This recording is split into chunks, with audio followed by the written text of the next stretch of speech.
Je connais le Créateur du monde. Notre souci, c'est que tout un chacun de nous connaisse le Seigneur Jésus-Christ.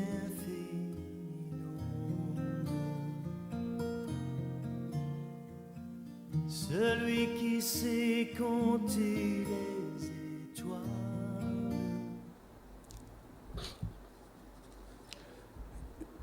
Shalom, shalom, bien-aimés dans le Seigneur, les amoureux de notre chère émission Connaissons le Seigneur Jésus-Christ. Nous vous saluons au nom puissant et glorieux de notre Seigneur Jésus-Christ, qui revient bientôt. Jésus-Christ revient bientôt. Connaissons le Seigneur Jésus-Christ, une émission qui fait la propagande du Seigneur Jésus, qui fait la propagande du nom Jésus, parce qu'il faut que tout le monde connaisse le Seigneur Jésus, car lui-même il nous dit, or la vie éternelle, ceux qui te connaissent, toi le seul vrai Dieu, et c'est lui que tu as envoyé, Jésus-Christ. Bien-aimés, nous devons chercher la connaissance de notre Seigneur Jésus. Et nous ne pouvons pas chercher cette connaissance en dehors de ce que lui-même a dit dans la Bible, a dit, ce qui est écrit dans la Bible, parce que ces paroles ont été écrites. Et oh, gloire au Seigneur Jésus-Christ. Connaissons le Seigneur Jésus-Christ. Parce que lorsque nous avons la connaissance du Seigneur Jésus-Christ, nous avons la vie éternelle. Nous avions commencé à parler d'une thématique, la délivrance par la mort. La délivrance par la mort. Donc, c'est Dieu lui-même, pas les hommes qui tuent. Non, non, c'est Dieu lui-même qui en est l'auteur. Parce qu'il y a beaucoup de gens dans nos églises qui pensent que celui qui tue, seulement c'est le diable. Dieu aussi tue. Dieu tue. Il tue. D'abord, les gens qui entreront au ciel sont très peu. Dans Matthieu chapitre 7, verset 13, c'est le Seigneur Jésus-Christ lui-même qui parle. Il dit, large et spacieux, le chemin qui mène à la perdition. Beaucoup de gens entrent par là. Et resserré et étroit. Le chemin qui mène à la vie. Très peu qui entrent. Donc, même dans la vie éternelle, même au ciel là, il n'y aura pas beaucoup de gens. Beaucoup de gens iront au feu éternel avec le diable. C'est pourquoi nous avons tout intérêt à connaître le Seigneur Jésus-Christ, à abandonner la vie du péché et à marcher dans la vie de la sanctification, à obéir à la parole de Dieu, à se laisser conduire par le Saint-Esprit, à être des hommes et des femmes de prière. Alors, aujourd'hui, nous allons partager, parce que nous sommes en train de parler de la délivrance par la mort. Et Dieu, lorsqu'il veut délivrer son peuple, même d'une génération la perverse, une génération méchante, comme au temps de Noé, Dieu n'a sauvé que 8 personnes, d'une seule famille. Et tous les autres ont été engloutis par les eaux. Et même ces deux villes, Sodome et Gomorrhe, ces deux villes où l'homosexualité était leur mode de vie. Comme aujourd'hui, les gens, ils ont abandonné l'usage naturel, alors ils sont entrés dans l'usage contre nature. Les hommes entre les hommes, et l'apôtre Paul dit dans Romains chapitre 1, des gens qui commettent ces choses, ils sont inexcusables. Toi qui pratiques la sodomie, l'homosexualité, si tu ne te répands pas, le feu éternel t'attend, où tu vas pleurer, crier jour et nuit. Et il n'y a personne qui t'aidera. Connaissons le Seigneur Jésus. Connaissons le Seigneur Jésus. Et dans Jean chapitre 3, verset 16, c'est le Seigneur Jésus-Christ lui-même qui parle. Il dit, car Dieu a tant aimé le monde qu'il a donné. Qui? Son Fils unique, afin que quiconque croit en lui ne périsse point, mais qu'il ait la vie éternelle. Donc même pour notre salut, il a fallu que Dieu, notre Père, livre son propre Fils. Lui, lors du baptême, dans Luc chapitre 3, verset 21, ou dans Matthieu chapitre 17, c'est le Père là qui parle. Il dit, celui-ci est mon Fils bien-aimé, en qui j'ai mis toute mon affection. Mais pour notre salut, le Père a livré son Fils. Il est mort à la croix, enseveli et ressuscité le 3e jour. Et l'apôtre Paul nous dit, dans Romains chapitre 8, verset 31, il dit, que dirons-nous donc à l'égard de ces choses? Si Dieu est pour nous, qui sera contre nous? Lui qui n'a point épargné son propre Fils, il n'a pas épargné son propre Fils, mais qui l'a livré pour nous, comment ne nous donnera-t-il pas toutes choses avec lui? Le meilleur que le Père avait, c'est son propre Fils. Il l'appelle Fils unique, Fils bien-aimé, mais il l'a livré par sa mort. Lorsqu'il a versé son sang, il nous a rachetés. Il nous a rachetés. L'apôtre Pierre dit que vous n'avez pas été rachetés par des biens périssables, or ou argent, mais par le sang précieux de son Fils Jésus. Or, la vie est dans le sang. La vie est dans le sang. Bien-aimé dans le Seigneur, pour notre salut, le salut c'est la délivrance. Il a fallu que quelqu'un meure. Celui qui était mort, c'est le Seigneur Jésus-Christ. Le Fils unique du Père, le Fils bien-aimé du Père. Pour libérer Israël de l'Égypte, qu'est-ce que Dieu a fait? Il a commencé d'abord par donner ordre à Moïse de tuer, de tuer les agneaux et de prendre le sang et de mettre sur les linteaux de la porte, de leur porte. Et lorsque l'ange de la mort, parce que nous voulons toujours élever le diable, l'esprit des morts, l'esprit de Dieu notre Père a aussi ses anges de la mort. Il a envoyé l'ange de la mort en Égypte qui a tué tous les premiers-nés de l'Égypte, en commençant par celui qui devait s'asseoir sur le trône. Et lorsque Pharaon et ses grands ont vu cela, ils ont dit à Pharaon, Pharaon, laissez ces gens partir. La délivrance d'Israël. Israël ne pouvait pas quitter l'Égypte si Dieu n'avait pas étendu sa main puissante. Et voilà que Israël est parti. Et pendant qu'Israël est parti, Pharaon, au lieu de pleurer d'abord son fils premier-né, il a poursuivi encore Israël. Or, Dieu avait l'intention de tuer aussi Pharaon et toute son armée. Toute son armée. La délivrance par la mort. Vous savez, lorsque tu n'aimes pas écouter, tu es en train de pourchasser les enfants de Dieu. Sachez que Dieu notre Père les délivrera. Et c'est toi qui payeras de ta vie. Et c'est comme ça que Pharaon, il a pourchassé encore l'Égypte et Israël.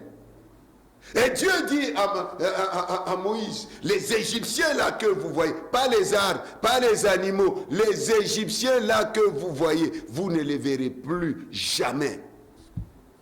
Je dis à quelqu'un qui nous suit, que ce soit le matin, que ce soit la nuit, les Égyptiens là que tu vois, ces Égyptiens là, vous ne les verrez plus jamais, tu ne les verras plus jamais. Dieu va s'en occuper d'eux. Au nom du Seigneur Jésus. Et voilà que Dieu donne ordre à Moïse, prends ton bâton, allez frappe la mer Rouge. Et la mer Rouge s'est fendue. Israël est passé à sec. Et voilà que Pharaon, il ne savait pas que Dieu avait déjà délivré Israël. Moïse avait dit à Israël, Dieu dit, laissez libérer mon peuple. Laissez aller mon peuple pour qu'il puisse m'adorer. Mais il ne voulait pas. Les oreilles de Pharaon, toi qui n'aimes pas écouter, même les gens là qui amènent des guerres à l'est de notre nation, la République démocratique du Congo, que ce soit même les Congolais complices, qui sont complices, que ce soit les étrangers, toutes les nationalités là, comme vous ne voulez pas écouter, vous écouterez comme Pharaon. Même vous les petits sorciers là, les petits occultistes, vous qui bloquez toute une nation, vous qui bloquez des nations, Vous ne voulez pas écouter. Vos oreilles là écouteront lorsque les eaux de la mer Rouge entreront dans vos oreilles, l'eau de la mer Rouge entreront dans vos narines, l'eau de la mer Rouge entreront dans vos bouches et vous allez couler à pic jusqu'au fond. Vous n'aurez jamais la grâce de Jonas, parce que vous n'êtes pas Jonas, vous êtes Pharaon, avec toute son élite. Laissez les Congolais, laissez le Congo, laissez l'Afrique, laissez. Dieu s'est déjà levé, je vous parle que Dieu s'est déjà levé pour cette nation. Et nous verrons comment les gens vont commencer à mourir un après l'autre.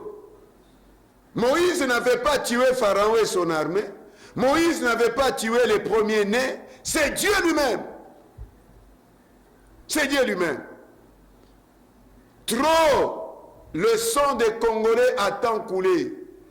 Et vous aussi, vous avez tant pillé la nation congolaise. Vous avez tant vidé les caisses qui saignent. Arrêtez.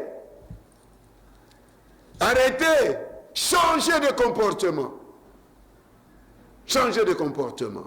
Dieu décide de délivrer, de libérer, de délivrer le peuple congolais, le peuple, les Africains. Dieu a déjà, il décide déjà. Comme tu es Pharaon, l'eau entrera dans tes oreilles. Lorsque l'eau entrera dans tes oreilles, dans tes narines et dans ta bouche là, c'est là où tu vas écouter. Comme toi, tu ne veux pas écouter. Comme toi, tu ne veux pas écouter. Il y a des gens qui sont là pour faire souffrir les autres afin qu'ils ne puissent pas servir le Seigneur. Dieu, l'apôtre Paul dit, il est de la justice de Dieu d'affliger ceux qui vous affligent. Le temps a sonné. Ou tu changes de comportement, ou alors Dieu va délivrer son peuple, va délivrer son fils, il va délivrer sa fille par ta mort, parce que tu vas mourir. Parce que tu vas mourir. La délivrance par la mort. Parce que Dieu, s'il n'a pas épargné son propre fils, comme l'apôtre Paul dit, c'est toi qu'il va épargner. Quelle que soit la place que tu peux occuper, quel que soit l'argent que tu peux, tu penses que ton argent, ou tes galons, ou ta notoriété, c'est ce qui va faire peur à Dieu. Rien ne fera peur à Dieu. Tu as maintenant, aujourd'hui, comme tu écoutes là, tu as tout intérêt à changer. Sinon, tu connaîtras le sort de Pharaon et son armée.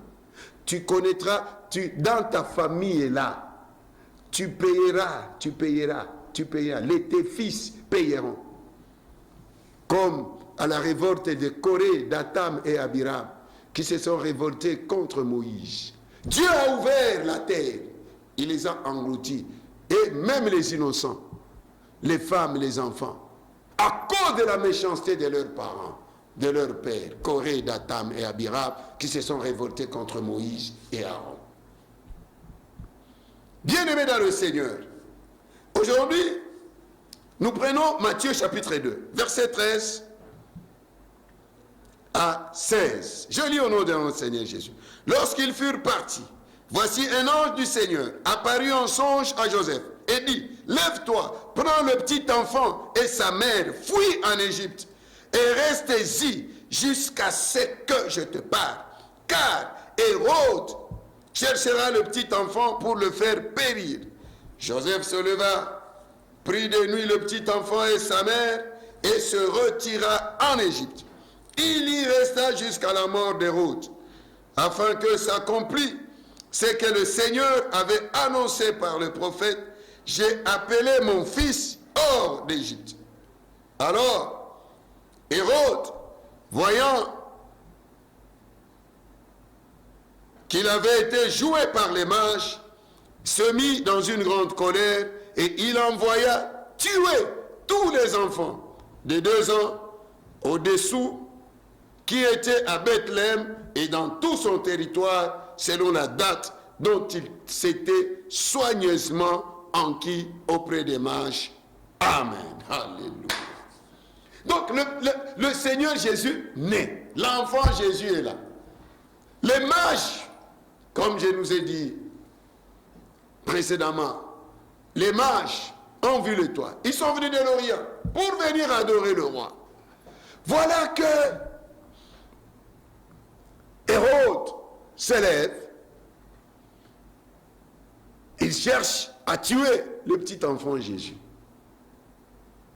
Je dis à quelqu'un ce matin, tu ne mourras jamais de la mort d'Hérode. Mais toi, tu participeras à la mort d'Hérode. Tu verras sa mort. Tu entendras les nouvelles de la mort d'Hérode. Il a cherché à tuer le Seigneur Jésus. Et voilà que le Seigneur Jésus-Christ lui-même, il dit quoi? Il dit, j'ai été envoyé seulement à la maison d'Israël. Voilà, au lieu de rester en Israël, son lieu prophétique, là où il devait exercer son ministère, accomplir la volonté de son Père, voilà que la méchanceté, la cruauté du roi Hérode a fait qu'il puisse se retrouver en Afrique. Comme je nous dis toujours, l'Afrique, c'est le continent de refuge. L'Afrique avait accueilli Abraham, notre père de la foi. L'Afrique avait accueilli toute la nation d'Israël. C'est là où elle était devenue nombreuse. Le peuple juif était devenu nombreux, c'est en Égypte, en Afrique. Ils sont entrés 70, mais à la sortie, ils sont sortis plus de 600 000. Afrique. L'Afrique a accueilli le Seigneur Jésus-Christ. Le Seigneur Jésus n'avait jamais foulé ses pieds en Amérique, en Europe, en Océanie. C'est seulement 2 continents, Asie et Afrique. Mais gloire au Seigneur parce que les Asiatiques se sont réveillés. Nous voyons la Chine, nous voyons l'Inde, nous voyons le Japon, se sont réveillés. Sauf l'Afrique. Le temps du réveil de l'Afrique a sonné. Parce que le Seigneur a foulé ses pieds. Il a mangé le foufou des Africains. Et la première civilisation, c'était en Afrique, l'Égypte. Bien-aimé dans le Seigneur. Voilà que le Seigneur a fui Hérode. Écoute, ne sois pas sage à tes yeux. Pourquoi mourras-tu avant ton temps? Là où il faut fuir, fuis. Si quelqu'un cherche ta mort, fuis. Le Seigneur Jésus a fui. Tu n'es pas plus puissant que le Seigneur. D'abord, lui, il est Dieu. Il a fui pour nous donner un exemple. Et c'est comme ça qu'il y a même des gens qui meurent dans les soi-disant mariages. Tu vas mourir. Tu meurs avant le temps, mais au ciel, tu entres. Le Seigneur Jésus a fui. Il a fui. Il est resté là. Pour que le Seigneur rentre en Égypte, il a fallu la mort d'Hérode. C'est comme ça que, au verset 19, la Bible nous dit, au verset 19 et 21, quand Hérode fut mort, voici un ange du Seigneur apparut en songe à Joseph en Égypte et dit, lève-toi, prends le petit enfant et sa mère et va dans le pays d'Israël, car ceux qui en voulaient à la vie du petit enfant sont morts. Joseph se leva, prit le petit enfant et sa mère et alla dans le pays d'Égypte. Il y a de ces gens-là, même si tu pries pour eux, tu jeûnes, tu intercèdes, du 1er janvier au 31 décembre, ils ne changeront jamais. Ce sont la race des vipères. Ils ne changeront jamais. Et pour écouter, il faut la mort. Et Dieu ne permettra jamais que tu continues à souffrir. Que Dieu notre Père nous délivre par la mort de ceux qui cherchent notre mort. Nous voyons même dans la vie de David. David, qui signifie le bien-aimé de Dieu.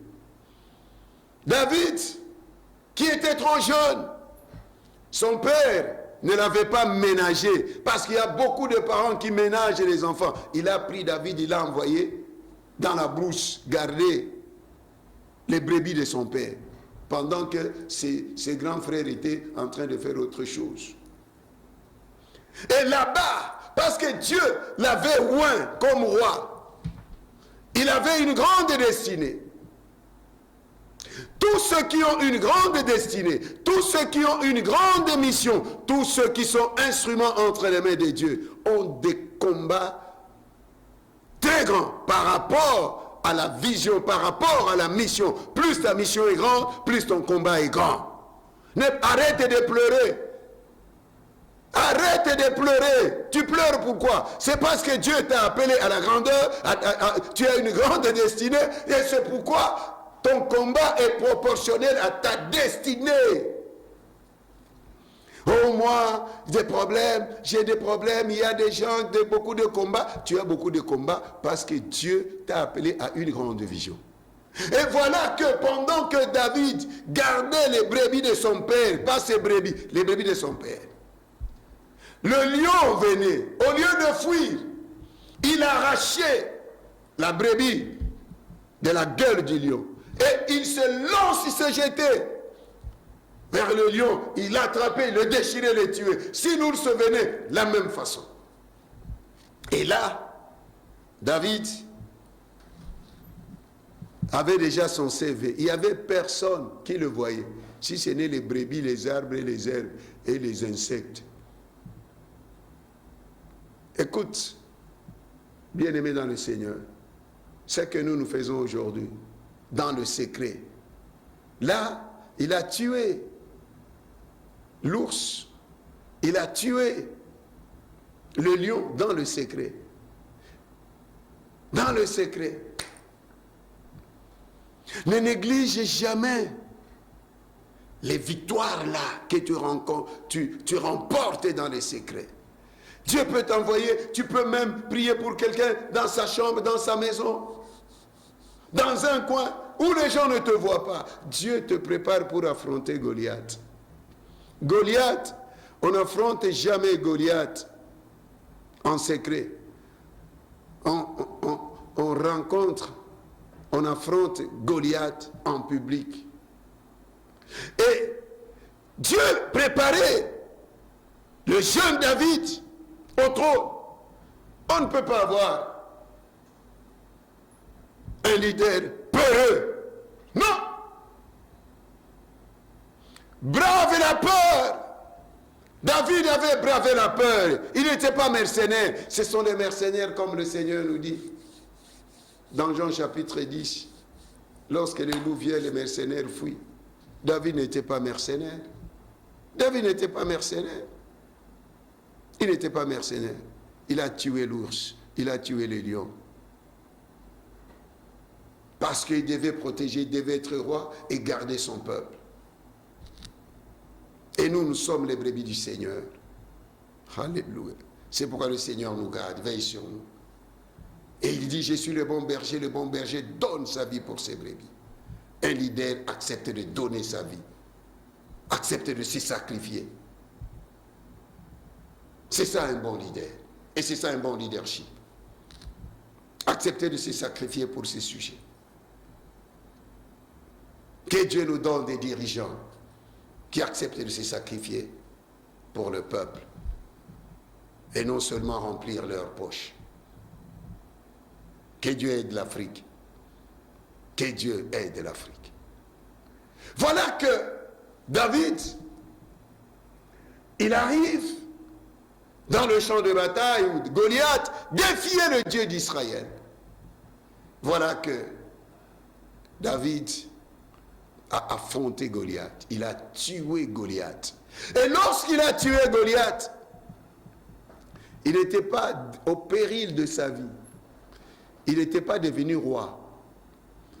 Tu peux tuer l'ours, tu peux tuer le lion, tu peux tuer Goliath, tu ne deviens pas roi. Goliath, écoute, Goliath, lorsque tu tues Goliath, qu'est-ce que Dieu te donne? Dieu te donne la notoriété. Dieu te donne la renommée. C'est à ce moment-là que quelqu'un qui était dans l'inconnu, quelqu'un qu'on ne connaissait pas, malgré dans son passif, il avait tué les lions, il avait tué l'ours, comme il avait dit au roi Saül, mais Saül ne savait pas, et même beaucoup de gens en Israël ne savaient même pas que David avait tué l'ours et David avait tué les lions. Mais c'était lorsqu'il avait tué Goliath. Ne fuis jamais Goliath. Ne fuis jamais Goliath. C'est pourquoi nous voyons le Seigneur, lorsqu'il opérait des miracles, la Bible nous dit que sa renommée s'est répandue partout. Mon frère, ma soeur, il y a quelque chose que tu dois faire pour que ta renommée devienne grande.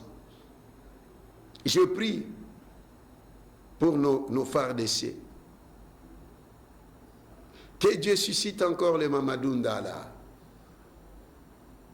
Les Mamadoundala, qui étaient devenus célèbres parce qu'il avait fait tomber Goliath. Bien-aimé, ne néglige pas ce que tu fais en secret là, ce que Dieu fait avec toi en secret. Garde ça jalousement. C'est pourquoi David a dit à Saül, le Dieu là qui m'a délivré des griffes et des lions, des pattes et des l'ours, il me délivrera. Il a puisé dans son passé ce que Dieu a fait avec lui dans son passé. Il a mis ça dans son actif. Il a tué Goliath. Et sa renommée était revenue. Grande. Jusqu'au point où les femmes commençaient à chanter. David, et elles ont commencé à chanter. Saül a tué ses 1000 et David a tué ses 10 000. Et au même moment que les femmes chantaient, les femmes aussi créaient beaucoup de problèmes. Beaucoup. Et voilà que David était devenu ennemi à abattre de Saül. Et Saül qui dira, vous commencez à chanter, Saül a tué ses 1000 et David a tué ses 10 000. Il ne reste que de lui donner la royauté. Écoute, tes ennemis prophétiseront sur toi. On a oué David en secret, mais Saül a donné la royauté à David en public. Qu'est-ce qu'il dit? David et Saül qui dit,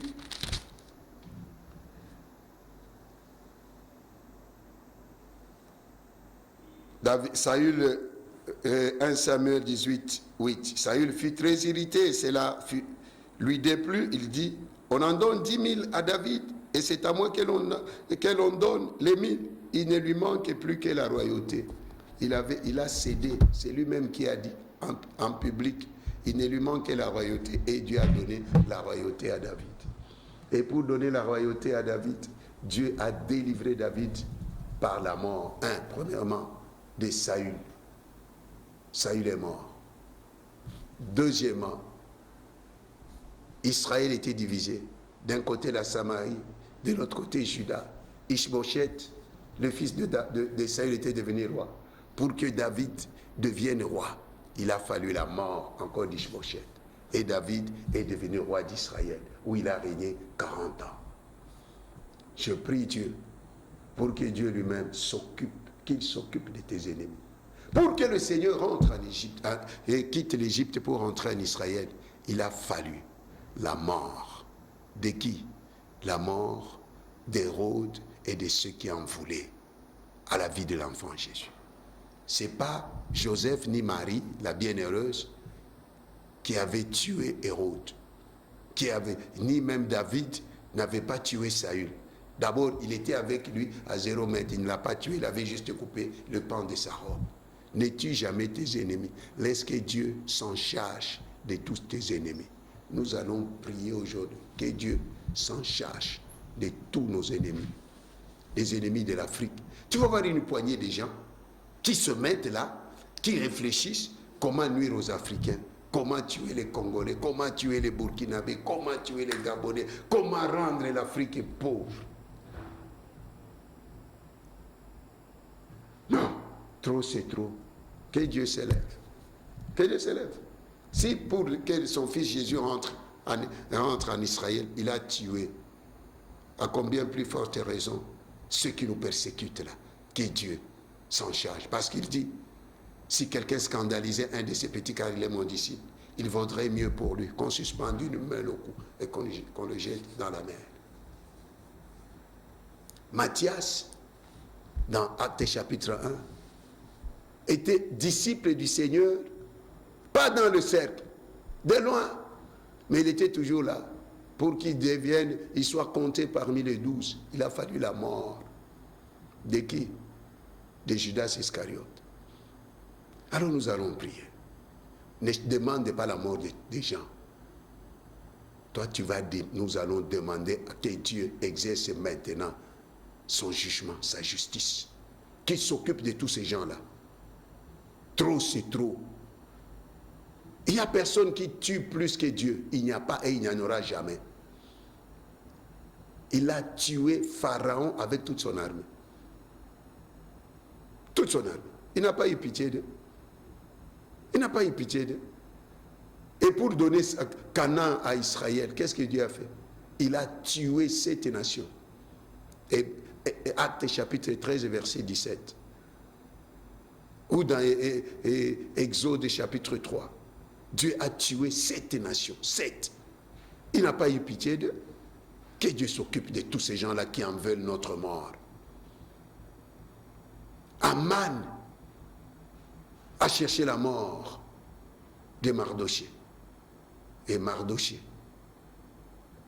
a vu la mort de Aman en Assyrie.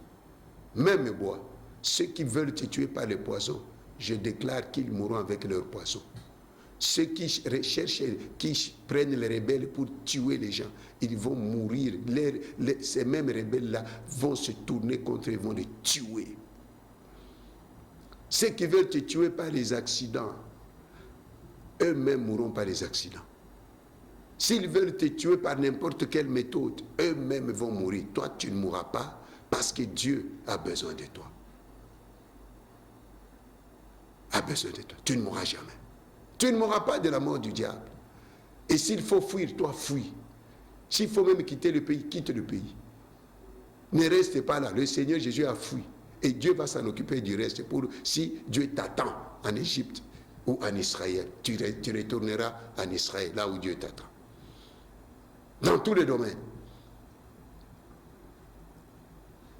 Que Dieu te délivre et t'établisse. Rendons grâce à Dieu. Prions au nom du Seigneur Jésus. Dieu d'amour tendre Père, au nom de Jésus. Nous te disons merci pour nous avoir parlé ce matin. Ô cette nuit. La délivrance par la mort. Tu as accepté, Seigneur, toi le Dieu Tout-Puissant, de quitter Israël pour te réfugier en Égypte, jusqu'à la mort de Hérode, parce qu'il en voulait à ta vie. Combien de gens veulent la mort des gens? Combien de gens, combien de sang coulé à l'est de mon pays, jusqu'au moment où nous parlons? Seigneur, jusqu'à quand? Jusqu'à quand? Jusqu'à quand ces gens-là vont continuer à verser le sang innocent? Jusqu'à quand? Lève-toi, Seigneur. Nous demandons au Père le jugement. Exerce ton jugement. Exerce ton jugement au Père. Exerce ton jugement au nom du Seigneur Jésus. Exerce ton jugement. Regarde ces petits sorciers-là, ces petits occultistes qui sacrifient des vies pour qu'il occupe un poste, pour qu'il ait l'argent, pour qu'il soit dans un tel ou tel mariage. Seigneur, occupe-toi de ces gens. Occupe-toi de ces gens. Occupe-toi de ces gens et occupe-toi de tous ces pharaons-là, de tous ces Hérodes, de tous ces Saül. Occupe-toi au Père, de tous ces Ishbosheth. Occupe-toi au Père, de tous ces gens-là qui en veulent à nos vies. Au nom du Seigneur Jésus. Père, nous n'avons que toi. Nous n'avons que toi. Nous n'avons que toi. Nous n'avons que toi. Le Seigneur Jésus ne devait jamais accomplir ta volonté en Égypte. Mais pour qu'il revienne, tu as tué Hérode et ceux qui en voulaient la vie des enfants, de l'enfant Jésus. Seigneur, lève-toi. Lève-toi dans mon pays, la RDC. Lève-toi. Lève-toi, qu'il soit congolais ou étranger, lève-toi. Nous demandons la délivrance de la RDC par la mort. La mort, il y a de ces gens-là au Père. Même si on priait, ce sont des incrédules. Ils ne changeront pas. Ils ne se convertiront pas. Ils n'abandonneront pas leurs crimes. Que ce soit crime même économique. Seigneur, occupe-toi de ces gens-là. Occupe-toi. Occupe-toi de ces gens, de tous ces criminels-là. Occupe-toi. Occupe-toi, occupe-toi, occupe-toi. Même dans l'église, des faux. Seigneur, occupe-toi, occupe-toi, occupe-toi, lève-toi, Seigneur, et agis. Et lève-toi, Seigneur Jésus, et agis. Agis. Délivre ma nation. Délivre l'Afrique. Délivre l'Afrique de tous ses prédateurs. Au nom du Seigneur Jésus. Seigneur, Seigneur, Seigneur, comme Joseph avait entendu la mort d'Hérode, que nous aussi nous commencions à entendre. Tel est mort, tu as tué tel, tu as tué tel, tu as tué tel. Seigneur, nous en avons marre. Nous en avons marre, que ce soit dans nos familles, que ce soit dans nos églises, des gens qui empoisonnent les autres dans l'église. Seigneur, occupe-toi de ces gens-là. Au nom du Seigneur Jésus. Merci mon Dieu, merci mon roi. Tu n'as point changé. Agis au Père par le Saint-Esprit. Que l'ange de la mort qui était passé en Égypte passe maintenant.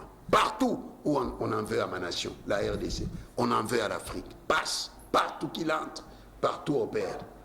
Parce qu'ils veulent voir le sang des Congolais couler, le sang des Maliens couler, le sang des Ivoiriens couler, le sang des Africains couler. Seigneur, que l'ange de la mort entre partout.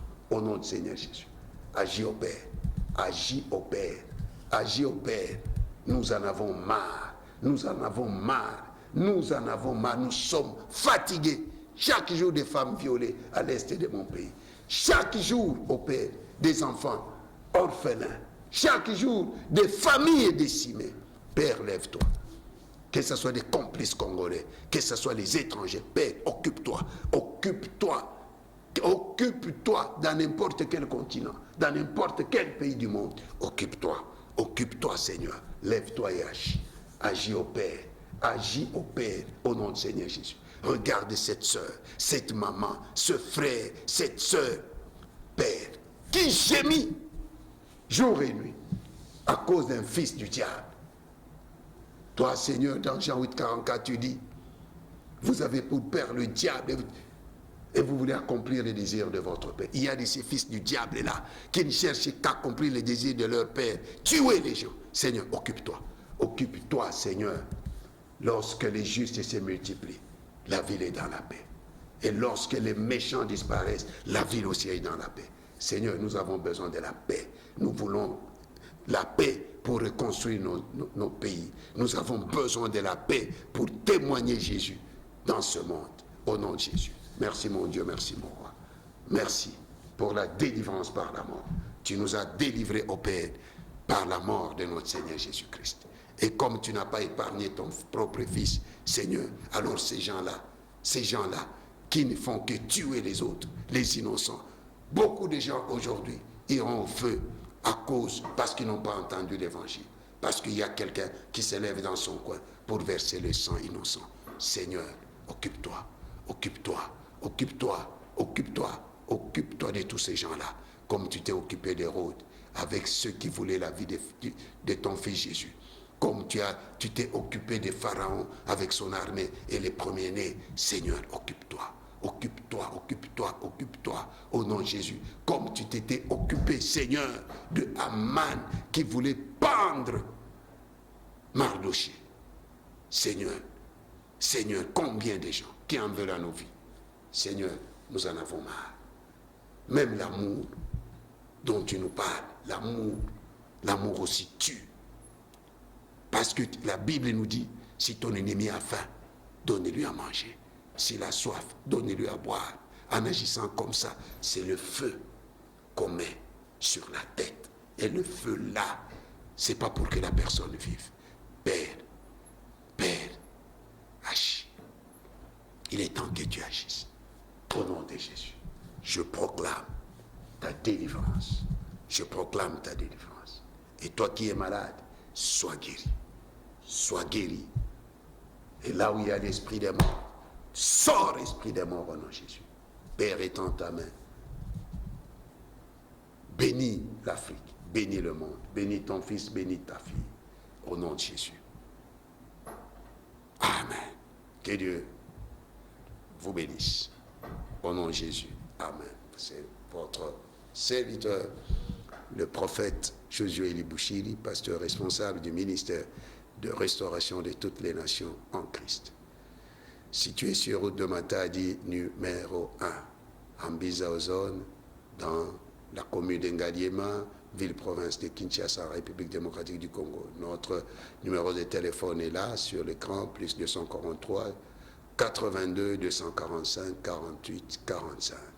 Nos programmes de culte, tous les mardis, culte de prière, tous les mercredis, femmes restaurées, tous les jeudis, culte d'enseignement, tous les samedis, culte de la jeunesse restaurée, de 17h à 19h. Et tous les dimanches, de 9h30 à 12h, nous avons notre culte de louange, adoration et d'action de grâce, sauf le dernier dimanche, de 9h30 à 12h, sauf le dernier dimanche du mois, où nous commençons et de 9h30 à 13h, parce que nous prions pour les familles, pour la RDC, pour l'Afrique, pour le monde, pour l'Église et pour les familles. Donc, tous les derniers dimanches du mois et chaque dernier dimanche du mois, 4 jours de prière et jeûne. Que Dieu vous bénisse. Nous préparons pour aller à Kasongo dans la province du Maniema. Kasongo pour Jésus-Christ. C'est vous, nous serons là le mois prochain, du 7 au 9 juin. Nous avons besoin de vous prier, frères et sœurs en Christ, nous avons besoin de vous prier parce que Kasongo, les gens de la RDC, si vous ne connaissez pas, c'est la capitale de l'islam en République démocratique du Congo et aussi la capitale de l'esclavage avec Tipo à Nyangwe. Alors nous allons parler de Jésus, nous allons témoigner Jésus. Donc nous avons besoin de vos prières, nous avons même aussi besoin de vos soutiens, que ce soit matériel ou financier. Que Dieu vous bénisse. Nous bénissons les studios Sangomalamu, nous bénissons l'Afrique, nous bénissons le monde, nous bénissons les autorités, nous bénissons tous les étudiants, toutes les autorités, nous bénissons toutes les églises locales. Ne manquez jamais les cultes, ne manquez jamais les cultes, car le Seigneur ne manquait jamais les cultes selon sa coutume, il se rendait toujours à l'église. Dans Luc chapitre 4, verset 16. Que Dieu vous bénisse. Si tu n'as pas encore donné ta vie au Seigneur, voici le moment merveilleux. Donne ta vie au Seigneur. Si tu as un pied dedans, un pied dehors, mon frère, donne ta vie à Jésus. Car Jésus revient bientôt. Fais cette prière avec moi. Seigneur Jésus, je reviens à toi. Pardonne-moi tous mes péchés. Je te confesse comme mon Seigneur et Sauveur. Merci Seigneur. Au nom de Jésus. Amen. Si Jésus revient bientôt, où passeras-tu ton éternité? Il y a 2 éternités. Tu ne manqueras pas une. Et moi, je ne manquerai pas une. C'est ça, l'objectif même de notre émission, c'est pour que nous ayons la vie éternelle. Nous qui avons Jésus, nous avons la vie éternelle. Donc, ne manque pas le ciel à cause des choses de ce monde. Que Dieu vous bénisse. Au nom de Jésus, Amen.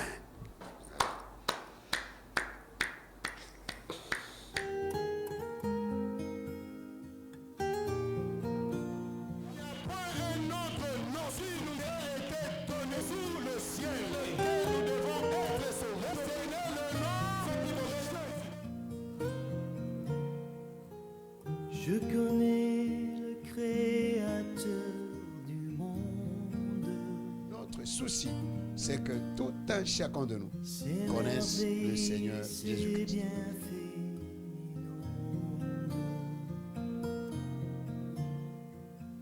Celui qui sait compter les